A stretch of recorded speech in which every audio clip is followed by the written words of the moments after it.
ਬਿਸਮਿਲ੍ਲਾਹਿਰਰਹਿਮਾਨਿਰਰਹੀਮ। अस्सलाम वालेकुम। जी आया ਨੂੰ ਰੈਕਸ ਕਿਚਨ ਵਿੱਚ ਸਾਰੇ ਦੋਸਤਾਂ ਨੂੰ ਖੁਸ਼ ਆਮਦੀਦ। ਅੱਜ ਅਸੀਂ ਚਿਕਨ ਸਟੀਮ ਕਰ ਰਹੇ ਹਾਂ ਐਲੂਮੀਨੀਅਮ ਫਾਇਲ ਵਿੱਚ। ਅੱਜ ਕੱਲ੍ਹ ਐਲੂਮੀਨੀਅਮ ਫਾਇਲ ਵਿੱਚ ਚਿਕਨ ਸਟੀਮ ਕਰਨ ਦਾ ਕਾਫੀ ਰੁਝਾਨ ਪੈਦਾ ਹੋ ਰਿਹਾ।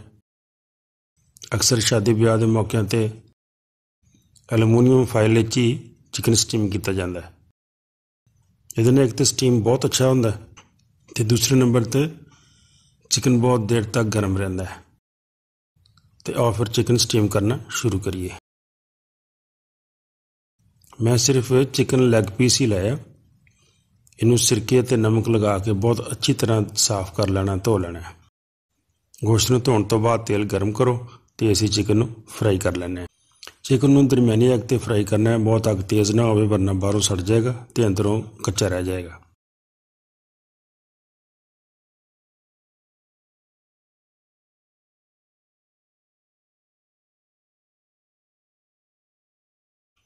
थोड़ा थोड़ा इनू हिलाते जाओ तो गोल्डन ब्राउन होने तक असीं इनू फ्राई करना है।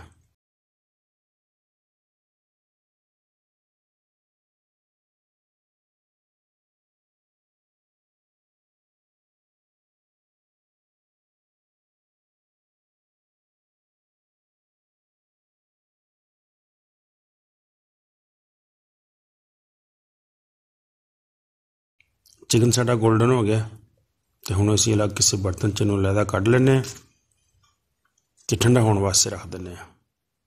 जिस वक्त तक साडा चिकन ठंडा हुंदा ते असीं उस वक्त तक मसाला तैयार कर लैने।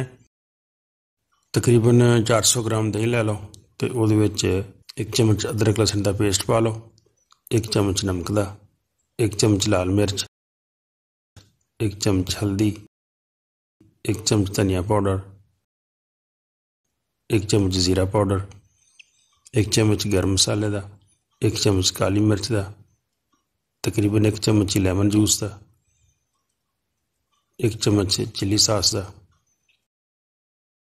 1 चम्मच सिरके का, तो 1 चम्मच चिली गार्लिक सास पा लो, तो 1 चम्मच ही ऑयल का पा लो। ये सारे मसाले पा के तो अच्छी तरह मिक्स कर लो।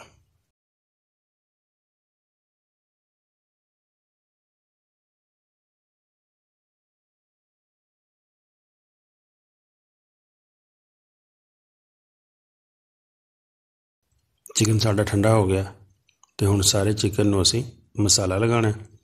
एक एक करके सारे पीस तुसीं मसाले 'च डिप कर लो।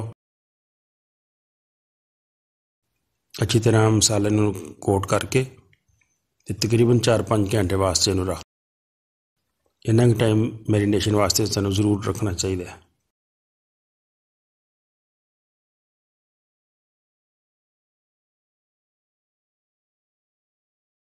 तो इस तो बाद असीं एलूमीनियम फाइल के इस तरह छोटे छोटे पीस कट लैने।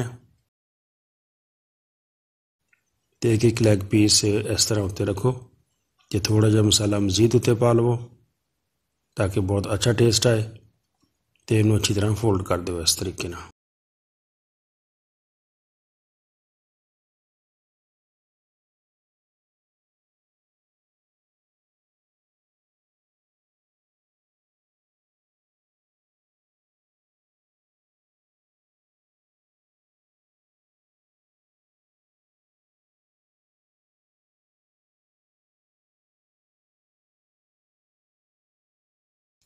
सारे चिकन नूं इस तरह एलूमीनियम फाइल फोल्ड करके तो रख लो।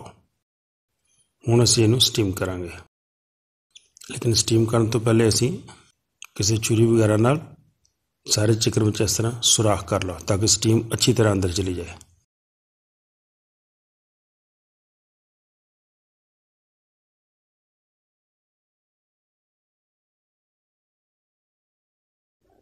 असीं प्रैशर कुकर में स्टीम करना। तो कुकर में स्टैंड रख लो। इस तरह स्टैंड रखने तो बाद 2-2.5 गिलास पानी दे पा लो। स्टैंड उत्ते इस तरह सारे चिकन के पीस रख लो।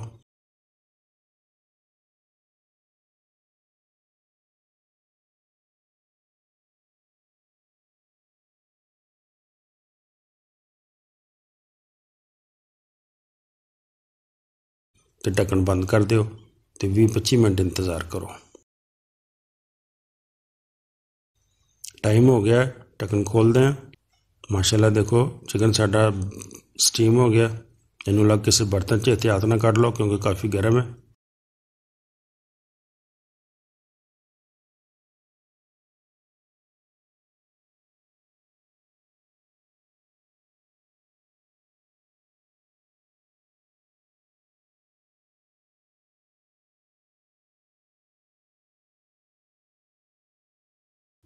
बहुत ज़बरदस्त चिकन स्टीम बने।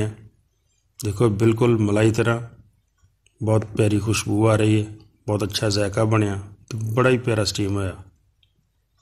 खुद भी खाओ तो घर वालियां नूं भी खाओ। मेरी वीडियो तुहानूं अच्छी लगी होवे तो ज़रूर दोस्तां नाल शेयर करियो ते नाले लाइक करियो। वीडियो पूरी देखने का बहुत शुक्रिया। अस्सलाम वालेकुम।